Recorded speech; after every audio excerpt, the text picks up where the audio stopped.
నమస్తే, welcome to CTV news. ముందుగా బులెటిన్లోని headlines చూద్దాం. జగన్ నేతృత్వంలో వైఎస్ఆర్సీపీ పీఏసీ భేటీ, పెద్దిరెడ్డి, బొత్స తదితర నేతల హాజరు. తాజా రాజకీయ పరిణామాలపై కీలక చర్చలు.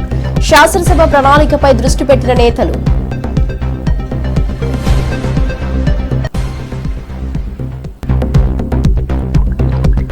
కాకానిపై 15 కేసులు కుట్రగా బనాయించారన్న చంద్రశేఖర్ ఆరోపణ. హెలికాప్టర్ అనుమతిపై కేంద్రంపై మండిపాటు, అనుమతి ఇచ్చిన అనేక ఆంక్షలపై విమర్శలు. ఇది దేశంలోని దురాచారానికి ఉదాహరణ అన్న ఎంపీ.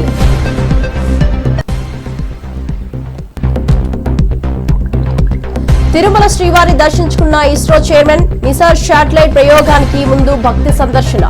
జిఎస్ఎల్వి ద్వారా ప్రయోగించనున్న శాటిలైట్ భూ పరిశీలనకు ఉపయోగపడనున్న శాస్త్రీయ ఉపగ్రహం.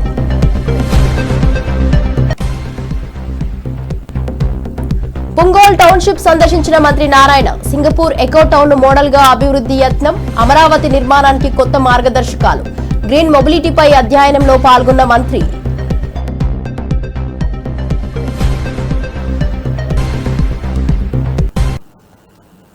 డీటెయిల్ చూస్తే బీసీల రిజర్వేషన్ కోసం దీక్షకు కవిత సిద్ధం. బీసీ రిజర్వేషన్ల సాధన కోసం ఎమ్మెల్సీ కవిత 72 గంటల నిరాహార దీక్ష చేపట్టనున్నట్లు ప్రకటించారు. కేంద్ర రాష్ట్ర ప్రభుత్వాలపై ఒత్తిడి తేవాలన్నదే దీక్ష వెనుక ఉద్దేశమని తెలిపారు. ఆగస్టు 4, 5, 6 తేదీల్లో తెలంగాణ జాగృతి దీక్ష జరగనుంది. బీసీల హక్కుల సాధనకు ప్రతి ఒక్కరూ కలిసి రావాలని ఆమె పిలుపునిచ్చారు. ఇది సమానత కోసం సాగే పోరాటమన్నారు. ఆగస్టు 4, 5, 6 తారీఖున నేను ఇదివరకు ఎట్లా అయితే అంబేద్కర్ విగ్రహ సాధన కోసం 72 గంటల నిరాహార దీక్ష చేశానో, బీసీ బిల్లు సాధన కోసం కూడా రాష్ట్ర కేంద్ర ప్రభుత్వాలపై ఒత్తిడి పెంచడానికి, మన తెలంగాణ రాష్ట్రంలో బీసీ బిడ్డలకు ఎంత అవసరం ఉంది బీసీ బిల్లు అనేటటువంటి అంశాలని ప్రపంచానికి తెలియజెప్పడానికి తెలంగాణ జాగృతి అధ్యక్షురాలుగా, తెలంగాణ బిడ్డగా, ఒక సోదరిగా నేను నిరాహార దీక్ష 72 గంటలది 4, 5, 6 ఆగస్టు నాడు చేయబోతా ఉన్నాను. దీనికి సంబంధించి మేము ప్రభుత్వానికి కూడా ఇమీడియట్గా పర్మిషన్ కోసం పెట్టుకుంటాం. వాళ్ళు పర్మిషన్ ఇస్తే మంచిది, ఇవ్వకపోతే ఎక్కడ వీలైతే అక్కడ కూర్చొని 72 గంటలు మాత్రం ఖచ్చితంగా దీక్ష చేస్తాం. నాకున్న కాన్ఫిడెన్స్, నాకున్న విశ్వాసం ఏంటంటే అంబేద్కర్ విగ్రహం సాధించడానికి ఉమ్మడి ఆంధ్రప్రదేశ్లో 72 గంటలు నేను నిరాహార దీక్ష చేసిన. ఆ తర్వాత అనౌన్స్మెంట్ వచ్చింది. కిరణ్ కుమార్ రెడ్డి గారు ఆనాడు ఒత్తిడికి తలొగ్గి అంబేద్కర్ విగ్రహాన్ని అసెంబ్లీలో పెట్టడం జరిగింది. అదే పంతాను, అదే గాంధేయవాదాన్ని, అదే ప్రజాస్వామిక పరిధిలో మేము నిరసన తెలియజేస్తాం, అవసరాన్ని తెలియజేస్తాం. బీసీ బిల్లు ఎందుకు రావాలన్న అవసరాన్ని, మా నిబద్ధతను ప్రపంచానికి చాటుతామని ఈ సందర్భంగా మీ అందరికీ కూడా నేను తెలియజేస్తూ, నాగార్జున సాగర్ డ్యాం గేట్లు ఎత్తి నీటిని విడుదల చేయడంపై మంత్రి ఉత్తమ్ హర్షం వ్యక్తం చేశారు. ఇది ఆధునిక దేవాలయమని పేర్కొన్నారు. ఈ ప్రాజెక్టు ద్వారా 2 తెలుగు రాష్ట్రాల్లో కలిపి 22 లక్షల ఎకరాలకు నీరు అందుతుందని చెప్పారు. సాగర్ నీటిని రైతులు ఆశతో ఎదురు చూస్తున్నారని, సాగునీటి క్షామం తీరుతుందని తెలిపారు. సాగర్ నీటి వినియోగంపై సమర్థిత చర్యలు తీసుకుంటున్నామని చెప్పారు.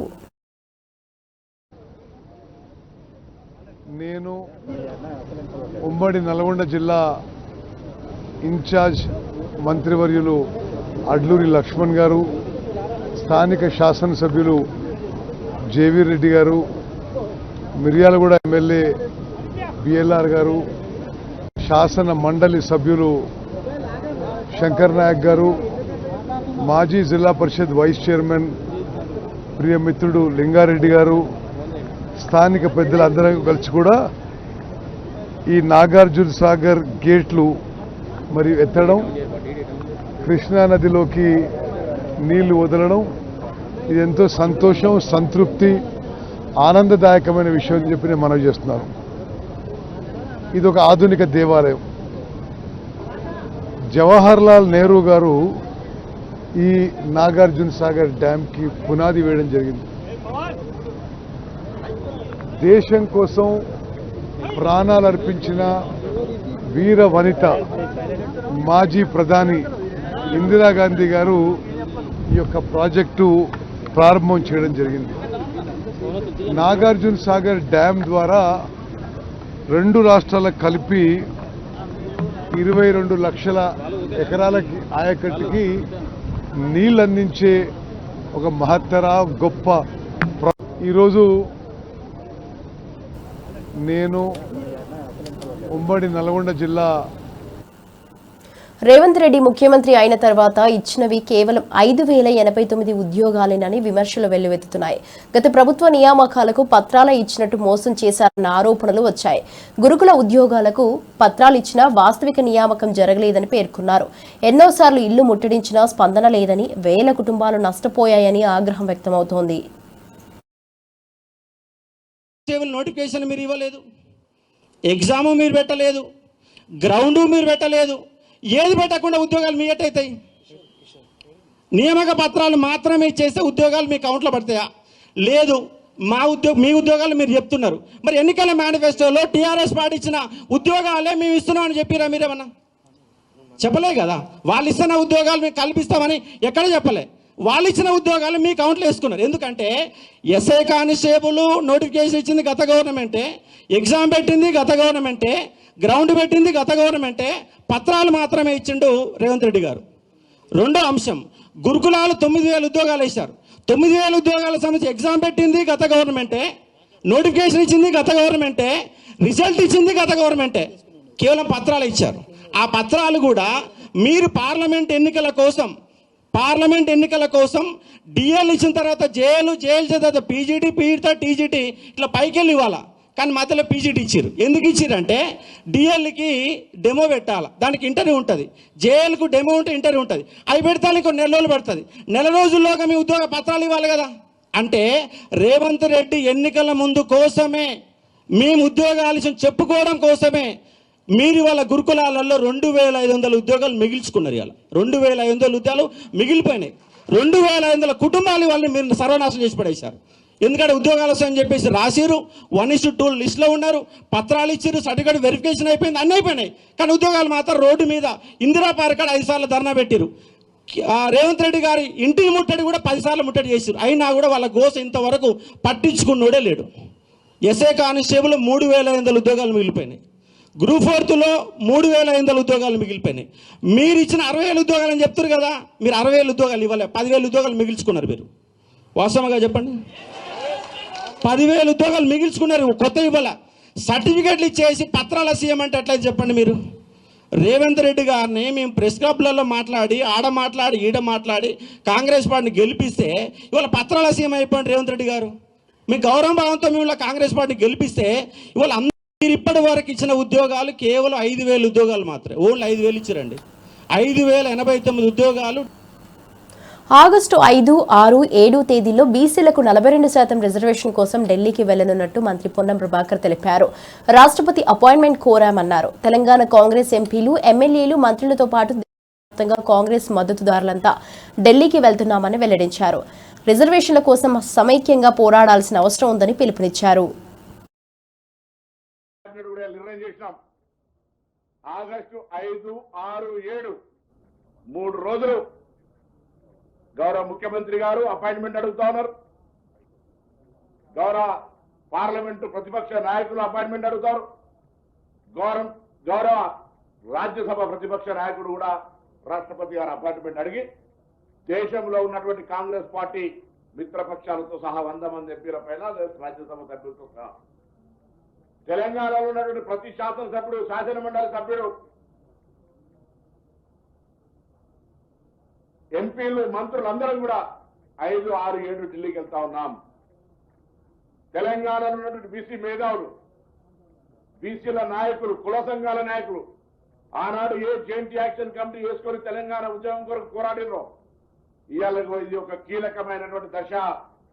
గ్రామీణ ప్రాంతాల్లో మనకు వచ్చేటువంటి 42% రిజర్వేషన్ కాపాడుకోవడానికి, అమలు చేసుకోవడానికి ఒక అవకాశాన్ని వినియోగించుకునే బాధ్యత క్షేత్రస్థాయిలో ఉన్నటువంటి అన్ని కుల సంఘాలది, బీసీ సంఘాలది, బీసీ మేధావులది. మా చిత్తశుద్ధితో మేము ఉన్నాం. ఎక్కడ కూడా 1% డివేట్ కాకుండా మా ముఖ్యమంత్రి గారు అనేక సందర్భాల్లో ఎన్ని విమర్శలు వచ్చినా, ఎవరిని చెప్పినా ఉప ముఖ్యమంత్రి గారు, సబ్ కమిటీ చైర్మన్, పిసిసి అధ్యక్షులు అందరూ కూడా టోటల్ క్యాబినెట్. భూములపై వైఎస్ఆర్సీపీ ప్రతినిధి ఘాటు ఆరోపణ. నవ ఏపీ కూటమి ప్రభుత్వం ఖరీదైన భూములను కేకుల్లా కట్ చేసి తమకు అవసరమైన వారికి పనిచేస్తోందని పుత్త శివశంకర్ రెడ్డి ఆరోపించారు. లూలు మాల్ కోసం విశాఖ, విజయవాడలో వేల కోట్ల విలువైన భూములు కేటాయించారని తెలిపారు. ప్రజా సంఘాల వ్యతిరేకతను పట్టించుకోకుండా ప్రభుత్వ భూములను అప్పగిస్తున్నారన్నారు. దీని వెనుక స్వార్థ రాజకీయాలున్నారన్నది ఆయన ఆరోపణ. Lulu mall chairman Yusuff Ali just Chandrababu Naidu గారికి మాట్లాడి ఒకసారి కౌగిలించుకుంటానే ఆయన మీద ఎనలేని ప్రేమతో కనీసం ఆర్ఎఫ్పి రిక్వెస్ట్ ఫర్ ప్రపోజల్ కూడా రాకముందే విశాఖపట్నంలో ఉన్నటువంటిది బీచ్ రోడ్డులో హార్బర్ పార్కులో ప్రధానమైనటువంటి ఆ యొక్క భూమిని దాదాపు 14 ఎకరాల భూమిని 2,000 కోట్ల రూపాయలు ఈ రోజు పెడితే హార్బర్ పార్కులో దొరకనటువంటి అటువంటి ల్యాండ్ బ్యాంక్ని, అదేవిధంగా విజయవాడలో నడిబోటున బందర్ రోడ్డు సంబంధించిన ఆర్టీసీ ఓల్డ్ బస్టాండ్ దగ్గర 4.25 ఎకరాలు అంటే దగ్గర 1,000 కోట్ల రూపాయలు ఉన్నటువంటి ఆ భూమిని ఒక లూలు ప్రైవేట్ మాల్లోకి కట్టబెట్టడం అనేటువంటిది జనాలందరూ కూడా విస్తుపోతున్నారు. అదేవిధంగా ఇది ఇప్పుడే కాదు, గతంలో కూడాను హైదరాబాద్లో అపధర్మ ముఖ్యమంత్రిగా ఉన్నప్పుడు ఐఎంజీ భూములను కూడాను ఇదే విధంగా ధారదత్తం చేయడం చూసాం. అంతటితో ఆగలేదు. ఈరోజు ఉర్సా అనేటువంటి వాళ్ళకి దాదాపు 60 ఎకరాలు, వేల కోట్ల రూపాయలు. అంతెందుకండి, ఇక్కడే మన బాలశౌరి గారి వారికి సంబంధించినటువంటిది దగ్గర 115 ఎకరాలు. ఈరోజు చూసాము లేటెస్ట్గా మన పార్థసారికి సంబంధించిన 600 కోట్ల రూపాయలు విలువ చేసే భూమి 845 ఎకరాలు దారాదత్తం చేయడానికి 25 ఏళ్లకు ముందుకు వచ్చారు. ఇప్పుడు అనుకుంటున్నాం, ఇప్పుడు లూలు మాల్ ఉంది. లూలు మాల్ అనేటువంటిది హైదరాబాదు, కేరళలో కూడా పెట్టారు. హైదరాబాద్, కేరళలో ప్రభుత్వం ఒక్క రూపాయి కానీ ఒక్క సెంటు కానీ ఇవ్వలేదు. ప్రైవేట్ భూముల దగ్గర తీసుకొని వాళ్ళు డెవలప్ చేసుకుని ఇచ్చారు. సరే, ఈరోజు ఏం చెప్తున్నారు, లూలు మాల్ వస్తే అది వస్తుంది ఇది వస్తుందని. లూలు మాల్ అనేటువంటిది ఒక కమర్షియల్ కాంప్లెక్స్. ఇప్పుడు విజయవాడలో డిమార్ట్, లేకపోతే పీవీపీ, ఐనాక్స్ ఇటువంటివి ఉన్నాయి కదా, ఇటువంటి వాటి వల్లే అది కూడా ఒక కమర్షియల్ కాంప్లెక్స్. ఇదే లూలు మాల్ ఏమైనా పేదోడు ఏమైనా వెళ్తాడు అనుకుంటే హైదరాబాద్లో చూస్తే మనం వెళ్తే కాకాని గోవర్ధన్ రెడ్డిపై అక్రమంగా 17 కేసులు బనాయించారని ఎమ్మెల్సీ చంద్రశేఖర్ రెడ్డి ఆరోపించారు. వైఎస్ జగన్ పరామర్శకు వెళ్లేందుకు హెలికాప్టర్ పర్మిషన్ నిరాకరించడం కుట్రలతో నిండి ఉందన్నారు. చివరికి అనుమతి ఇచ్చినా ఎన్నో ఆంక్షలు విధించడం దేశంలో ఎక్కడా లేని దురాచారమని మండిపడ్డారు. అధికార దుర్వినియోగానికి ఇది పరాకాష్ట అని వ్యాఖ్యానించారు. మోపబడి 2 నెలలకు పైగా ఆయన జైల్లోనే ఉండడం కూడా అందరికీ తెలిసిన విషయమే. అలానే ఇటీవల కాలంలో నల్లబరెడ్డి ప్రసన్న కుమార్ రెడ్డి గారి ఇంటిని ధ్వంసం చేయడం, అది కూడా ఎప్పుడు మన నెల్లూరు చరిత్రలో ఎప్పుడు కూడా చూడలే. ఆంధ్ర రాష్ట్రంలో కూడా అటువంటి పరిస్థితులు ఎప్పుడు కూడా గమనించలే. మరి ఇట్లాంటి దురదృష్టకర సంఘటనలు నెల్లూరులో జరగడం చాలా బాధాకరం. చాలామంది జరిగినటువంటి తీరుని, ఇటీవల కాలంలో పెడుతున్నటువంటి అక్రమ కేసుల్ని, వీటన్నింటినీ కూడా చూస్తా ఉన్న తర్వాత నెల్లూరు జిల్లాలో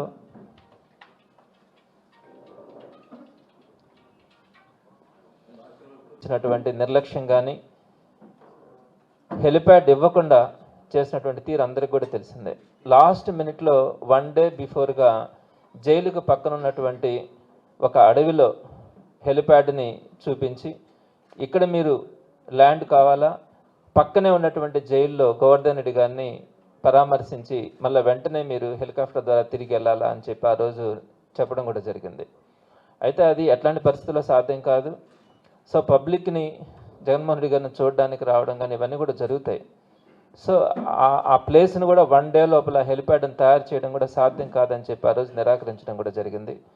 అయితే ఎటకేళ్ళకి ఈరోజు మరి 2 దురదృష్టకర సంఘటనలు జరగడం కానీ, అలానే నెల్లూరులో జరుగుతున్నటువంటి పరిణామాలు కూడా విపరీతమైనటువంటి స్థాయిలో ఉండడం, వీటన్నిటిని చూసిన తర్వాత జగన్మోహన్ రెడ్డి గారు రేపు 31వ తారీఖున అంటే గురువారం రోజు నెల్లూరుకి రావాలని గోవర్ధన్ రెడ్డి గారిని ములాఖతు ద్వారా పరామర్శించి అక్కడి నుంచి ప్రసన్న కుమార్ రెడ్డి గారి ఇంటికి వచ్చి అక్కడ జరిగినటువంటి తీరుని దాన్నంతా కూడా తెలుసుకోవడం కానీ, ఆ కుటుంబ సభ్యులను పరామర్శించడం కానీ చేయాలన్న ఆలోచనతో రేపు 31వ తారీఖున అంటే గురువారం రోజున ఉదయం 10 గంటలకి హెలికాప్టర్ ద్వారా రావడం కూడా జరుగుతూ ఉంది. అయితే ఈ సందర్భంగా చాలా దురదృష్టం అనే చెప్పాలా. విపరీతమైనటువంటి ఆంక్షలు నిన్నటి నుంచి అధికారులు, పాపం వాళ్ళని కూడా మనం ఏం మాట్లాడడానికి లేదు, వాళ్ళకే అర్థమవుతా ఉంది. నెల్లూరుకు జగన్ పర్యటనపై ఉత్కంఠ. జూలై 31న వైఎస్ జగన్ నెల్లూరులో పర్యటించనున్నారు. జైలులో ఉన్న ఖాకాని ములాఖాత్ చేసి అనంతరం ప్రసన్న కుమార్ రెడ్డి ఇంటికి వెళ్లి కుటుంబాన్ని పరామర్శించనున్నారు. ఈ పర్యటనలో ఆయన పలు కీలక స్థానాల్లో ఆత్మీయ సమావేశాలు నిర్వహించనున్నారని సమాచారం. నాయకులపై జరుగుతున్న అక్రమ చర్యలను ప్రజల ముందు ఉంచే కార్యక్రమంగా ఇది మారనుంది. ములాఖత్ కార్యక్రమం ఉంటుంది ఆ రోజు 10:30-11 గంటల మధ్యలో. మరి అక్కడి నుంచి ఆ ములాఖాత్ అయిన తర్వాత ఈవెన్ రాయలసీమలో కూడా ఎప్పుడూ జరగని విధంగా ఈ నెల్లూరు జిల్లాలో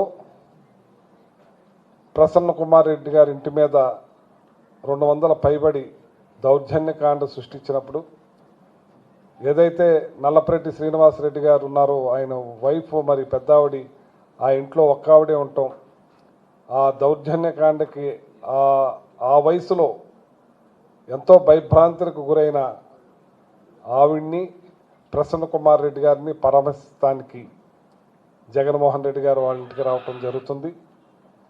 మరి ఆ జగన్మోహన్ రెడ్డి గారు 31వ తారీఖున కార్యక్రమాన్ని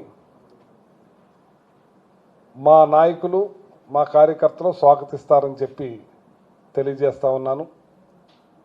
ఒక కేసు తర్వాత ఒక కేసు పీటీ వారెంట్లు వేసి ఇబ్బందులు పెడుతున్న జగన్మోహన్ రెడ్డి గారు వచ్చి జూలై 31న జగన్ నెల్లూరు పర్యటనను అడ్డుకునేందుకు కూటమి కుట్రలు చేస్తున్నదని వైఎస్ఆర్సీపీ ప్రతినిధి కారుమూరు వెంకటరెడ్డి ఆరోపించారు. కాకానిని పరామర్శించేందుకు టీడీపీ గుండాల దాడితో నష్టపోయిన ప్రసన్న కుమార్ రెడ్డి ఇంటికి జగన్ వెళ్తున్నారన్నారు. హెలిప్యాడ్ వద్ద కేవలం 10 మందికే అనుమతి ఇవ్వడం దారుణమని విమర్శించారు. ఇది ప్రజాస్వామ్యంపై దాడిగా అభివర్ణించారు.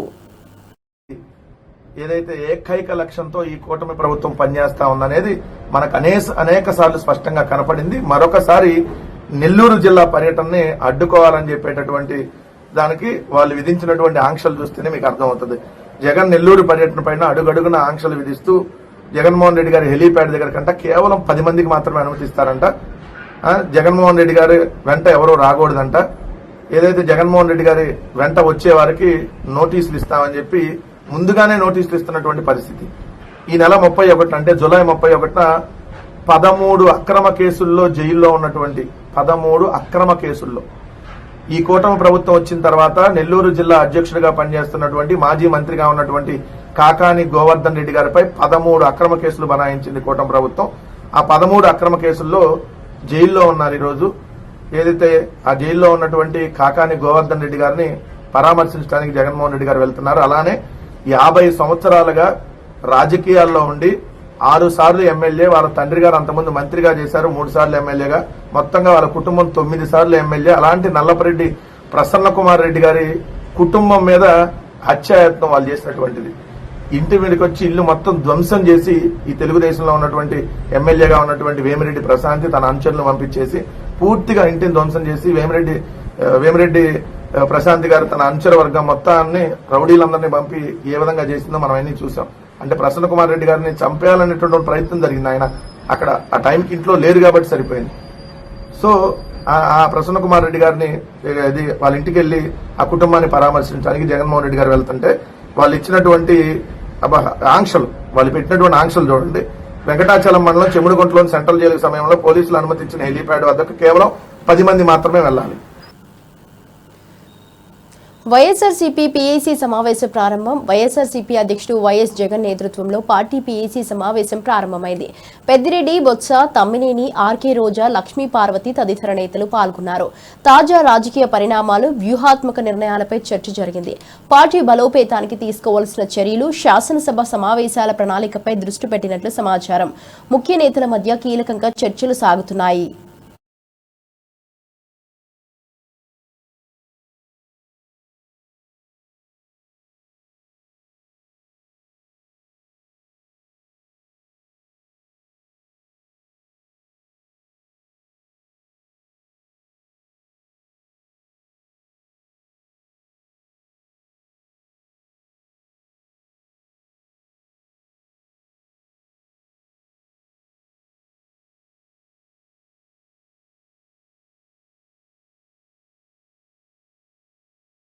ఒక యాప్ రిలీజ్ చేయబోతున్నాం. రాష్ట్రంలో ఎక్కడైనా కానీ ఎవరికైనా కానీ ఏ అధికారితో అయినా కానీ హరాస్మెంట్కి ఎవడైనా లోన్ అయితే ఆ యాప్లోకి పోయి యాప్ అడిగే క్వశ్చన్, నీకు ఏ రకంగా అన్యాయం జరిగింది అని. ఫలాని అధికారి నన్ను ఫలాని రకంగా ఫలాని వాడి ఇన్ఫ్లుయెన్స్లో నన్ను అన్యాయంగా నా మీద కేసు పెట్టి నన్ను చిత్రహింస పెట్టినాడు అని చెప్పి ఎవడైనా కూడా యాప్ ద్వారా ఆ అధికారి పేరు దగ్గర నుంచి ఆయనకు జరిగిన ఏ పరిస్థితుల్లో ఆయన ఏ రకంగా ఇబ్బంది పడ్డాడు అనేది ఆయన చెప్పచ్చు. ఆయన దగ్గర ఏదైనా ఆధారాలు ఉంటే ఆ ఆధారాలు కూడా ఆయన అప్లోడ్ చేసే ఫెసిలిటీ కూడా కల్పిస్తూ ఉన్నాం. సో ఇంకో బటన్ నొక్కితే ఆయన కావాల్సిన ఆయన దగ్గర ఉన్న ఆధారాలు ఏదైనా ఉంటే ఆధారాలు కూడా ఆయన అప్లోడ్ చేయొచ్చు. ఆటోమేటిక్లీ ఆ కంప్లైంట్ మన డిజిటల్ లైబ్రరీలోకి వచ్చేస్తుంది. ఆ యాప్ ద్వారా మన డిజిటల్ లైబ్రరీ మన దగ్గర ఉన్న మన సర్వర్లలోకి మన డిజిటల్ లైబ్రరీలోకి వచ్చేస్తుంది. రేపొద్దున మనం ముఖ్యమంత్రి అయిన తర్వాత ఆ డిజిటల్ లైబ్రరీ మనం ఓపెన్ చేస్తాం. రేపొద్దున ఎవరికి రాష్ట్రంలో ఏ కార్యకర్తకైనా ఎవరికైనా కూడా ఎటువంటి అన్యాయం జరిగినా, ఏ అధికారి వల్ల అన్యాయం జరిగినా వాళ్ళ పేరు, ఏ రకంగా అన్యాయం చేసినాడు, ఎవరి ప్రోద్బలంతో అన్యాయం చేసినాడు, ప్లస్ నెక్స్ట్ బటన్, మీ దగ్గర ఏమైనా సాక్ష్యాలు ఏమైనా ఉంటే ఏమైనా అప్లోడ్ చేయాలనుకుంటే చేయండి. వీడియోలు కానీ నీకు ఇంకా వేరే సాక్ష్యాలు కానీ ఏమైనా ఉంటే మీ దగ్గర ఉంటే మీరు చేయండి. సో అవి కూడా ఒక అవకాశం. అవన్నీ ఆటోమేటిక్లీ మన సర్వర్లలో మన డిజిటల్ లైబ్రరీలోకి వెళ్ళిపోతుంది. మనం వచ్చిన తర్వాత అవి ఓపెన్ చేసి ఎవడెవడైతే మన కార్యకర్తలను అన్యాయం చేసినాడో వాళ్ళందరినీ కూడా చట్టం ముందర ఏ రకంగా నిలబెట్టాలనో ఆ రకంగా నిలబెట్టించి అందరినీ కూడా సినిమా చూపించే కార్యక్రమం మాత్రం జరుగుతుంది. వాళ్ళు చేసినవన్నీ కూడా వడ్డీతో సహా ఏదైతే నువ్వు ఎత్తుతున్నావో అదే పండుతుంది. ఎక్కడో కూడా మనం అన్యాయం చేయడం లేదు. ఏదైతే మీరు ఎత్తినారో అదే రేపొద్దున పండుతుంది. చక్కెర వడ్డీతో సహా చెల్లించే పరిస్థితి వస్తుంది. అదొకటి ఖచ్చితంగా నెక్స్ట్ 10 రోజుల్లో రిలీజ్ చేయబోతున్నాం. బాబు ష్యూరిటీ మోసం గ్యారంటీ అని ఏదైతే ప్రోగ్రాం జరుగుతూ ఉందో దాంట్లో మీరంతా కూడా ఇంకా కొంత ఎక్కువ ఇన్వాల్వ్ కావాలి. అంటే ఈ ప్రోగ్రాం అనేది అన్ని చోట్ల బాగా జరుగుతూ ఉంది. ఆర్గనైజ్డ్ పద్ధతిలోకి తీసుకొని రావాలంటే గ్రామ కమిటీస్ను మనం ఎఫెక్టివ్లీ ఫామ్ చేయాలి. ఎఫెక్టివ్లీ మనం ఫామ్ చేసే ఒక అవకాశం దీనివల్ల మనకు వచ్చింది ఈ ప్రోగ్రాం వల్ల. ఈ ప్రోగ్రాము ఎందుకు ఎంత బాగా ఉందంటే ప్రతి చోట కూడా చంద్రబాబు నాయుడు చేసిన మోసం అనేది క్లియర్ కట్గా కనిపిస్తూ ఉంది. ప్లస్ మోస్ట్ ఇంపార్టెంట్ థింగ్ ఏంటంటే మనం ఆపరేషన్ సింధూర్పై అమిత్ షా కీలక ప్రకటన. ఆపరేషన్ సింధూర్ విజయవంతంగా పూర్తయిందని కేంద్ర హోంమంత్రి అమిత్ షా వెల్లడించారు. పహల్గామ్ ఉగ్రదాడికి పాల్పడిన నిందితులను భారత ఆర్మీ మట్టుబెట్టిందన్నారు. పాకిస్తాన్ స్థావరాలను ధ్వంసం చేశామని చెప్పారు. ఇక జమ్మూ కాశ్మీర్ పోలీసులకు ప్రత్యేక అభినందనలు తెలిపారు. దేశ భద్రతను కాపాడే అంశంలో ప్రభుత్వం ప్రతిష్టాత్మకంగా వ్యవహరిస్తోందన్నారు. దేశ ప్రజలు భద్రంగా ఉన్నారని తెలిపారు. कुछ नहीं कर पाए। नूर खान चकलाला एयरबेस तोड़ दिया गया, मुरीद तोड़ दिया गया, सुगुर्दा तोड़ दिया गया, रफीकी तोड़ दिया गया, रहीम यार खान तोड़ दिया गया, जकोबाबाद तोड़ दिया गया, सुक्कुर और भोलारी भी तोड़ दिए और सुक्कुर, लाहौर, अरिफवाला, चुनेन, झकोकाबाद और नया चोर ये 6 रडार सिस्टम भी उनके पूरी तरह से ध्वस्त कर दिए। 2 surface to air guided weapon Lahore और ओकारा में इनका जखीरा भी समाप्त कर दिया गया। और मान्यवर ये हर चीज में पॉलिटिक्स करते, हर चीज में। जब उन्होंने हमारे रिहायशी इलाकों पर हमला किया, फिर भी हमने इनके रिहायशी इलाकों पर हमला नहीं किया, सिर्फ इनके एयरबेस और एयर डिफेंस सिस्टम को निशाना बनाया और उनकी आक्रमण करने की क्षमता को पंगु कर रख दिया। हमारी पूरी सेना, पूरी वायुसेना, पूरी नौसेना अक्षुण्ण थी और उनकी हमला करने की क्षमता को हमने छिन्न विछिन्न कर दिया। पाकिस्तान के पास शरण में आने के अलावा और कोई चारा ही नहीं था। इसलिए मान्यवर, इसलिए 10 मई को डीजीएमओ ने, पाकिस्तान के डीजीएमओ ने भारत के डीजीएमओ को फोन किया और 5 बजे हमने इस संघर्ष को विराम दिया। 8 एयरबेस इतने सटीक तरीके से तो మంత్రి నారాయణ సింగపూర్లో పుంగోల్ పాయింట్ కేవ్ టౌన్షిప్ ను సందర్శించారు. ఇది సింగపూర్లో మొట్టమొదటి ఎకో టౌన్ గా గుర్తింపు పొందింది. సముద్ర తీరం, గ్రీన్ మొబిలిటీ, స్మార్ట్ ఇన్ఫ్రా వంటి అంశాలపై అధ్యయనం చేశారు. అమరావతి నిర్మాణానికి మద్దతుగా సుస్థిర పట్టణ అభివృద్ధి కోసం ఇదే నమూనాగా తీసుకోవాలని నిర్ణయించారు. స్థానిక అధికారులతో కలిసి పలు అంశాలను పరిశీలించారు.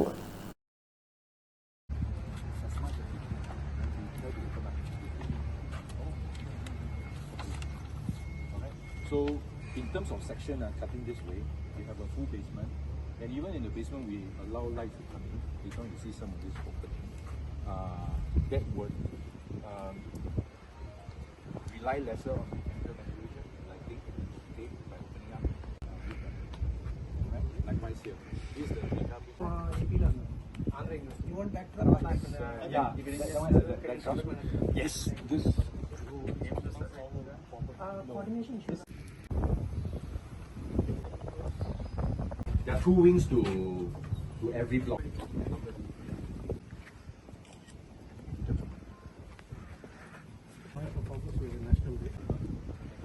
This comes from 7 to 7, 7 a.m. to 7 p.m. Allow it, the public can go there. You can do hiking, you can do running sports and all that. Sometimes even camping. So that is reserved. That one is to Pulau Ubin, another island of Mauritius. Also a very nice resort area. శ్రీవారిని దర్శించుకున్న ISRO chairman వి నారాయణ్ తిరుమల శ్రీవారిని దర్శించుకున్నారు. NASA, ISRO సంయుక్తంగా రూపొందించిన Nisar satellite GSLV mark 2 ద్వారా ప్రయోగించనున్నారు. ఇది 12 రోజుల్లో భూమిని చుట్టేస్తోంది. భూ పరిశీలన, ఉపద్రవ హెచ్చరికల వంటి పలు అవసరాలకు ఇది ఉపయోగపడనుంది. శాస్త్రవేత్తలు తయారు చేసిన ఈ ఉపగ్రహం ప్రయోగానికి ముందే స్వామివారిని దర్శించుకున్నారు.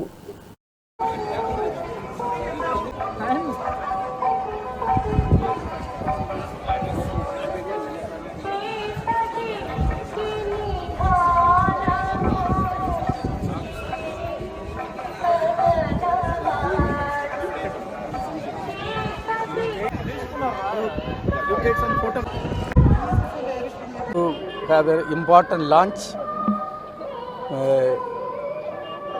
we are going to have a satellite called NISR, NASA ISRO Synthetic Aperture Radar Satellite. This satellite, there are 2 important payloads. There is a S-band synthetic aperture radar payload and a L-band synthetic aperture radar payload.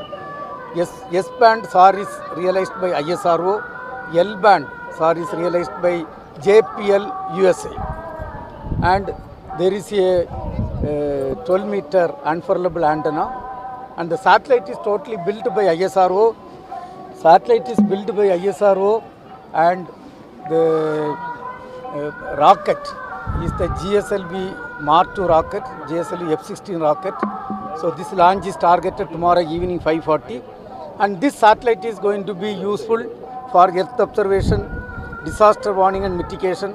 So multiple applications this satellite is going to be useful, and this satellite will cover the entire globe once in 12 days. It will continuously cover the entire globe, and the data will be utilized by the global community for the welfare of the global community. Gaganyaan is our program to take Indians in our Indian rocket with Indian technology from Indian soil, take it to space, stay there for a few days, come back safely, bring them back to Indian shore, and that is the first primary objective of Gaganyaan. That is the stepping stone for our future manned space program, so that Indians will populate the solar system. They go to moon or even beyond. This is the beginning. So we are developing, the technologies are all developed. We are now qualifying the technology. We will have 3 unmanned flights prior to having the crewed flight. And 4 crew astronauts have been selected. They are also getting ready for the mission. ఇవి ఇప్పటివరకు నా bulletin update చూస్తూనే ఉండండి CTV news.